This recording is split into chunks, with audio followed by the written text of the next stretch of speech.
선제별론고 42번째 시간입니다. 오늘 스바냐 별론 2장을 통하여 인간 의치와 종말에 대해서, 아스고론에 대해서, 공의와 겸손에 대해서, 남은 백성에 대해서 변론해 보도록 하겠습니다. 본장 하나님을 찾고 공의와 겸손을 구하던 자들이 세계가 멸망하는 날에 해변에서 남은 자가 된다는 것을 가르쳤는데요. 계시록 7장 9절에 보면 능히 셀 수 없는 큰 무리가 환란에서 나온다 이렇게 말씀하셨는데 새 시대에 남은 백성을 말씀하신 겁니다. 그 무리들이 어떻게 환란전에 보험을 벗고 남은 자가 되느냐 그거를 말씀하신 것이죠. 기록 12장 6절에 예비처로 인도받은 종들이 보호처에서 구원받는 모습을 보여준 것인데요. 오늘은 하나님께서 이렇게 보아주는 그것도 의치가 어느 정도 예정이 되어 있다 이렇게 볼 수가 있는 말씀을 하시는 건데요. 한번 보도록 하겠습니다. 1절에서 3절입니다. 수치를 모르는 백성아 모일지어다 모일지어다 명령이 시행되기 전 광음이 겨같은 나라들이 지나가기 전 여호와의 진노가 너에 임하기 전 여호와의 분노의 날이 너에게 이르기 전에 그리할지어다. 여호와의 규례를 지키는 세상의 모든 겸손한 자들아 너희는 여호와를 찾으며 공의 겸손을 구하라. 너희가 혹시 여호와의 분노의 날에 숨김을 얻으리라. 수치를 모르는 백성들 보고 모이라고 지금 강조를 하시죠. 듣기 전에 모여야 된다 이 말입니다. 인간 영혼의 최종 변론의 역사 때문에 최종 변론의 역사로 사랑의 변론의 경고를 마지막으로 전 3년의 해고는 후 3년부터는 용서 없는 심판이 시작되는 겁니다. 그래서 후 3년만에서는 짐승의 표를 받게 되고 짐승의 표를 받은 자는 이제 심판의 대상자, 멸망의 대상자가 돼서 대접자가 암흑했던 때에 전멸을 당하는 것이 심판의 방법인데 그 전에 빨리 모여서 잘 들어야 된다 이 말이죠.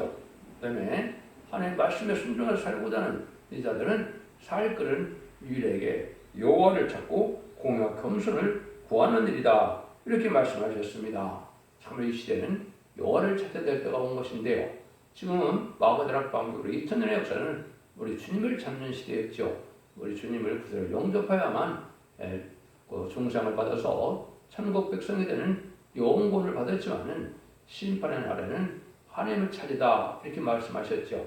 주님은 사복음서를 통하여 주님이 어떤 분인지 어떻게 구원하러 오시는 것을 알 수가 있고요.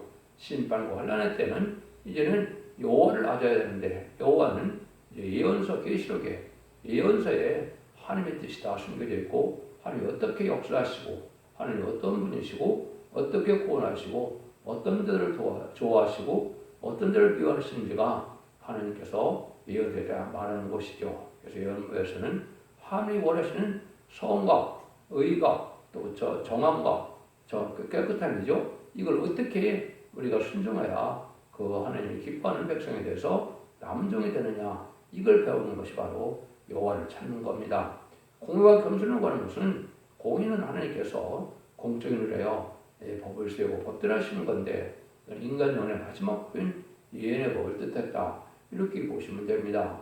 이 시대는 예언의 말씀을 읽고 듣고 지켜야만 원죄자 문제를 해결받고 다시 오시는 주님을 영접하고 남은 백성이 되어 새 시대에 갈 수 있는 것이거든요.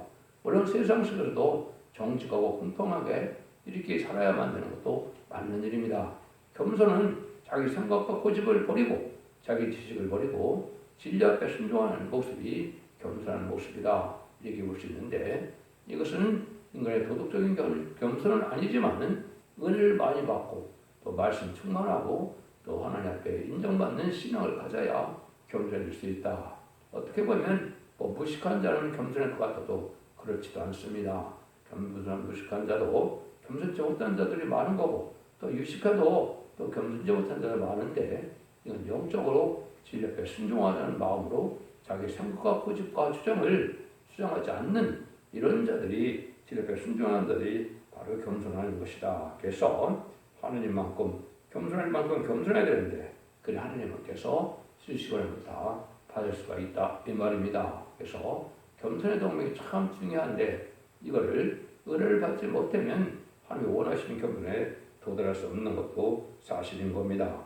결국은 진리의 심판에 대한 진리의 역사가 진행될 때 진리 앞에 겸손하게 순종하고자 하는 마음을 갖는 것이 중요하다 이렇게 볼 수가 있습니다. 이것은 예언서 계속적으로 심판하시되 심판의 기준이 되는 변론할 수 있는 종이 바로 다니엘을 진 종인데 그 종 변론에 따라 하나님께서는 심판하신다. 그는 성경 본문 그대로를 하나님의 뜻대로 해석해야만 되는 것임을 또한 아셔야 됩니다. 인간의 생각과 지식이 여기에 포함될 필요가 없는 내용이다. 이렇게 볼 수 있는 것이죠. 그래서 전 3년 만에 다시안의 시대가 와서 이 시대가 가까운 때에 우리가 살고 있는데 전산에 곧 진입하게 되면 마지막 이 변론이 마지막 경고의 변론이 될 것이다. 이렇게 볼 수 있습니다. 그래서 베드로후서 1장 19절에 보면 확실한 예언이 나온다고 그랬죠. 샛별같이 확실한 예언의 등들이 나와서 확실한 길을 인도하는 때가 오는데 이때까지는 예언서를 사사롭게 풀으면 안 된다. 이렇게 말씀하신 것은 하나님의 사명자가 나와야 자린필 진정이 나와야 확실히 이거를 알 수 있게 된다. 이렇게 말씀하는 겁니다. 그래서 또 이사야 60장에서 1절에서 2절, 3절까지 보시면 일어나라 빛을 발하라 해서 빛을 발하는 때 말씀의 빛으로 죽지 않고 새시다가고 주님께로 승천하는 이런 말씀의 복음을 전할 때 마음에는 캄캄함이 땅을 가리웠다 그랬죠. 이 캄캄함이 마음을 가리는 시대는 이제 무실로 눈물로 시대가 되어서 물질 만능이 돼서 하나님보다 물질을 더 생각하고 과학 만능주의가 되고 인본주의가 되고 헬레니로 바하는 기독교적인 사회에서 하나님의 진리의 말씀을 찾는 것만이 이 흑암을 벗어날 수가 있는데 그렇지 않으면 세상에 열방을 알지 못하기까지 알지 못하는 것이다. 이렇게 볼 수 있는 것이죠. 그리고 이것은 마지막에 나오서 1장 10절에 아름다운 식을 전할 때는 마지막 때인데 악인이 진멸되는 때다. 공산당이 망하는 것이 악인이 망하는 때인데 마지막 전선면의 변론의 경우를 그렇게 말씀하셨다. 이렇게 볼 수 있는 겁니다. 그래서 우리가 지금 스바냐 성경에서는 남은 백성에 대해서 얘기하는 것이고 그 하박국에서는 남은 종에 대해서 얘기했다 이렇게 말씀드렸죠. 그래서 여기는 남은 백성이 예비체에서 이제 보호처로 보호받았다 구원받는 모습인데요. 그것이 4절에서 7절입니다. 가사가 어려우며 아스골론이 황폐되며 아스돗이 백주에 쫓겨나며 애굽인이 뽑히려니와 배변 구하면 그레스 북석에게 화이 있을진저 굴릴 사람의 땅 가나안이 여호와의 말 너희를 친하니 내가 너를 멸하기 전에 검이 없게 하리라. 해변은 초장이 되어 목자의 운과 양떼 우리가 거기 있을 것이며 그 지경은 유다에서 남은 자에게로 돌아갈지라. 그들이 거기서 양떼를 먹이고 저녁에는 아스골론 집들의 누리니 이런 그들이 하나님 여호와가 그들을 공고하여 사라졌음을 돌이키실 것입니다. 이제 세상이 다 망할 때 하나님이 해변에 여기 남은 자들이 나온다 이렇게 되겠죠. 이것이 하나님을 찾고 공의와 겸손을 받은 자들인데 예비처 보호처를 인도받았다가 보호처는 해변에서 남는다 이런 말씀하셨죠. 이것은 이제 아스골론에서 저녁에 산다 이것은 임시적인 것으로 생각하는 것이죠. 이거는 영원히 사는 것이 아니라 잠시 동안 이제 대접전과 아마겟돈 그때와 재창조 기간이 좀 있긴 합니다. 그래서 그 기간이 이제 보호받는 기간이다 이렇게 볼 수 있거든요. 이때 보호받는데 모든 해변 거민들이라 이렇게 얘기하는 것은 이제 해변에서 다시 남는다고 하는데 또 16조가 생겨서 남는다는 것도 이 10편 66편 6절에도 나오고 있거든요. 그래서 지금 다 동남국과 북이 다 녹는데 새로운 깨끗한 땅에서 일단 보호받게 되고 또 새시의 축복도 누리게 된다 이렇게 볼 수 있는 것이죠.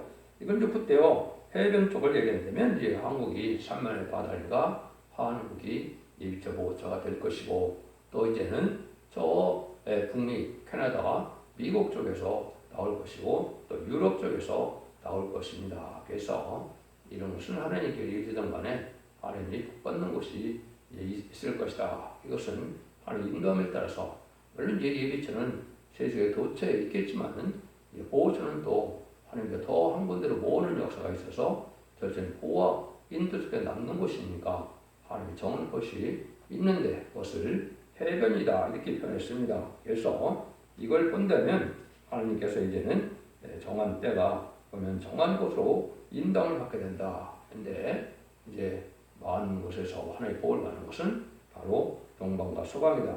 물론 이제 북방과 남방에서도 택한 백성들이 있기 때문에 그 사람들이 보호할 수 있는 이러한 인간들이 있을 것입니다. 그래서 하나님이 이것을 이제 이사야 33장에서는 안정처라 이렇게 얘기했죠. 하나님이 안정한 처소가 있어서 하나님이 보호하는 곳이 있다 이렇게 말씀을 했습니다. 8절에서 11절입니다. 내가 모압의 해방과 암몬 자손의 후욕을 들었나니 그들이 내 백성을 해방하고 스스로 커서 그 경계를 침범하였느니라. 그러므로 만군의 여호와 이스라엘 하나님이 말하노라. 내가 나의 사람을 두고 맹세하노니 장차 모압은 소금 같으며 암몬 자손은 고모라가 될 것이라. 찔레가 나며 소금구덩이가 되어 영원히 황무하리니 나의 끼친 백성이 그들을 노력하며 나의 남은 국민이 그것을 기업으로 얻을 것이라. 그들이 이런 일을 당할 것은 교만하여 스스로 커서 만군의 여호와의 백성을 해방함이니라. 여호와가 그들에게 두렵게 되어서 세상의 모든 신을 세전케 하리니 이방의 모든 해방 사람들이 각각 처소에서 여호와께 경배하라. 그도 이제 그런 말씀을 나오죠. 그런데 옛날에 모압과 암몬 족속같이 참된 종 모세를 대적하던 민족들이죠. 이런 데는 다 망한다 이거거든요. 이건 지금으로 본다면 이제 불의한 교권세력에 대해서 왕국 건설하는 시온 무리들을 반대하는 세력을 뜻했다 이렇게 볼 수 있는 겁니다. 그래서 지금은 이제 예수 믿고 중상받아서 천국에 구원받는 영혼 구원받는 그런 시대를 떠나서 이제는 죽지 않고 색색하고 주장할 별정잖아요. 이제는 새 시대 이런 등을 처벌받는 때고 그 왕국 건설하는 것이 아버지의 뜻이거든요. 그것을 하는 무리들을 미워하는 자들이 바로 여기 모압과 암몬 족속같이 각각 이제는 모세를 대적하다가 망했던 것으로 이제 참된 종들의 왕국 건설하는 이 시대에 반대다가 망할 것이다 이렇게 볼 수 있는 겁니다. 여기서도 역시 이제 또 아까 말씀드린 것처럼 각각 처소인데 해변 사람들이라고 했죠. 그래서 하나님이 정한 곳에 또는 이제 척백의 의지로 이러한 예비처 보호처가 있을 것이다 이렇게 볼 수 있습니다. 왜냐하면 예비처 보호처도 말세의 사명자에게 성국인 종에게 그거를 이제 천사의 인도를 받고 하나님의 공고를 받아서 인도를 하게 되기 때문에 첫 대의 중심으로 모든 것이 움직여질 것이다 이렇게 볼 수 있는 겁니다. 그래서 여기서도 보면 정한 곳이 있다는 걸 여기 말씀하는 겁니다. 그래서 신육지가 생겨난 것도 있고 또 은밀한 곳에 감춰진 것도 있고 산속이고 이사야 성경에는 또 밀실이라는 말도 하셨거든요. 그래서 이거는 산속에 새로운 동굴 같은 것이 발견돼서 거기서 보호받을 수도 있고 여러 가지 방법을 하나님이 이제는 보호해 주는 곳이 있다는 걸 여기 말씀하신 겁니다. 그러면 11절에서 13절입니다. 구스 사람이 너희도 내 칼에 살육을 당하리라. 여호와가 북방을 향하여 손을 펴서 아수를 멸하며 닌으로 항목하여 사막을 메마르게 하리라. 이때 이제 북방과 남방도 대부분 많이 망한다 이 말이죠. 북방은 무슬림 르므론의 공산당 세력을 뜻한 것이죠. 그때 따지면 에서의 족속이다 이렇게 볼 수 있죠. 남방도 여기 그런데 남방은 이제 함의 후손이니까 아프리카 쪽을 얘기합니다. 여기도 남은 백성이 나오겠지만은 많은 자들이 순종치 않다 멸망할 것이다 이렇게 볼 수 있는 겁니다. 그래서 아수르를 멸하여 니네로 황목케 한다. 그래서 이거는 공산당 얘기하고 황목해서 전멸당할 것을 말씀하는 것이죠. 그래서 남은 백성만 남은 종은 이제 이말이 10만 4천 명에 대해서 그런 성실한 사람들을 뜻한 것이고 남은 백성은 이제 예비처 보호처에 보호받았다가 새시대 백성 될 사람들을 뜻한 것이거든요. 그런 데들만 하나님이 이제 보호하는 역사가 있다. 이걸 볼 수가 있는 겁니다. 이걸 이제 우리 기록 11장에 보면 두 등인 권세 받은 종들에게 이게 이말이 10만 4천 명인데 그 정도의 권세를 줘서 그렇게 한다 그랬죠. 저희가 권세를 가지고 하늘을 닫아 그 유연한 날 동안 비오지 못하게 하며 또 권세를 가지고 물을 베며 피되게 하고 아무 때든지 원하는 대로 여러 가지 재앙으로 땅을 치리로다 그랬죠. 이것이 10장 6절에 보시면 이런 말씀이 나온 것은 이제 옛날 모세가 10가지 재앙으로 파를 굴복시키고 유월절한 구원을 받게 하고 홍해에 파의 군대를 수정시켜서 이제는 광해성을 통하여 이제 하나님의 구원한 것을 우리가 알 수가 있죠. 그런 일들처럼 이런 일들이 인간충분히 있을 것이고 이거는 하나님의 복음을 이제 바리새 복음을 또 우리 주님에 대한 복음을 듣지 못한 공산당 지역까지도 마지막 전에서 구원하는 때가 있다. 이렇게 말씀하는 겁니다. 그래서 하나님의 택한 백성은 세상 모든 곳에서 나타나고 택한 종은 주로 동방과 서방에서 나오는 것이 성경의 예언이다. 이렇게 보실 수가 있습니다. 14절에서 15절입니다. 각각 짐승이 그 가운데 때려놓을 것이며 강화와 도순덕치가 그 기둥 꼭대기에 기댈 것이며 창에서 울 것이며 문턱이 정막하리니 백합물을 치는 것이 벗겨졌습니다. 이 기쁜 성이라 염려 없이 와요. 심증이기를 오직 나만 있고 나의 다른 이가 없다더니 어찌 이같이 황마여 들짐승에 엎드릴 것이 되었는고 시간한 자마다 시조하여 손을 흔들리로다. 이 이방을 망했을 때 이곳은 짐승의 차로가 된다 이 말이거든요. 여기서 강조하는 것은 이방 중의 이방은 무신론 유문안의 공산당 세력인데 자기 힘을 신을 삼는 자라고 했죠. 무신론 유문안의 공산당 세력이 하늘 앞에 망할 때 저쪽 땅 망해서 거기는 짐승이 거기는 처수가 되고 만다. 해서 망할 때 보니까 여기 시속거리가 되고 손을 흔든다 그랬죠. 그러니까 아주 쫄딱 망한 것을 다 기뻐한다 이 말이죠. 왜냐하면 얼마나 많은 인간들을 괴롭혔고 또 기독교를 핍박하고 많은 순교들을 했죠. 이 세상 사람들이 세상에 공산당 세력이 다 큰 세력을 이뤘다. 망할 때 도와줄 자도 없고 다 비웃기만 한다 이 말입니다. 그래서 짐승의 처소가 되고 만다 이렇게 지금 말씀을 하시는다 이렇게 볼 수가 있습니다. 지금도 이런 북방과 남방의 교회가 많지는 않지만은 이제 하나님께서 택한 백성들은 구원하시고 이제는 나머지 예를 들면 이제 정치적인 세력이라 볼 수가 있겠죠. 그런 자들이 이제 절단 망하는 때가 온다 이렇게 볼 수 있는 겁니다. 그래서 시편 66편 6절에는 이렇게 예언이 되어 있습니다.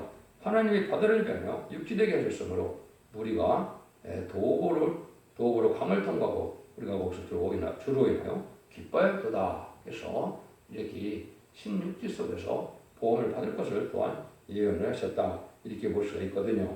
그다음에 계시록 15장 2절 3절에도 보면 내가 보니 불이 섞은 유리바다 같은 것이 있고 짐승 가까이 우상들과 그의 이름의 수를 이기고 벗어난 자들이 유리바다 가까이서서 검은 고를 가지고 하나님의 종 모세의 노래와 어린 양 노래를 불러 가로되 이랬죠. 이게 이제 남은 백성에 대해서 보호받은 삶을 뜻했다. 여러분 이제 출애굽기 15장인가요? 거기 보면 이제 모세가 이스라엘 백성들을 데리고 홍해를 건너서 막 찬양을 했죠. 그래서 그와 마찬가지로 여기 이제 찬양하는 자들이 나오는데 이것이 남은 백성으로 구원받은 자들이 철로 찬양을 하게 될 것이다. 이렇게 볼 수 있는 겁니다. 결론적으로 하나님께서는 심판기를 앞에 놓고 의치를 택하여 해변으로 교회에 간 남은 자가 되어서 새시대 간당을 가리켰는데요. 묵시 자체는 아시아를 중심으로 해서 성경은 쓰여졌기 때문에 아시아를 중심으로 해서 이제는 아까도 얘기한 것처럼 동미나 유럽이나 이제 아시아, 한국을 중심으로 하는 곳에 많은 미처 보호자가 있을 것을 우리가 예상할 수 있습니다. 여러분들 하나님 섭리 속에 이렇게 남은 동만 백성을 통하여 절대적인 보호 역사로 세계 축복을 주시는 것이 인간의 말세의 봄의 비밀인 것입니다. 여러분들은 기독교 2000년의 역사가 영원고로 끝을 맺는 것이 절대적으로 아니고 영육간의 구원으로 가족적인 구원으로 원대 자손들을 다 배려해서 이 시대에 완전변의 역사로 남은 백성을 구원하는 교회가 바로 사랑의 방주, 은혜의 방주, 구원의 방주인 바로 첫대교라는 사실을 여러분이 잘 믿으시고 진리를 잘 분별해줘서 진리 앞에 순종함으로 자손 만대의 축복을 이루는 복된 종들과 성도님들이 다 되시기를 예수님으로 간절히 축원드립니다. 아멘.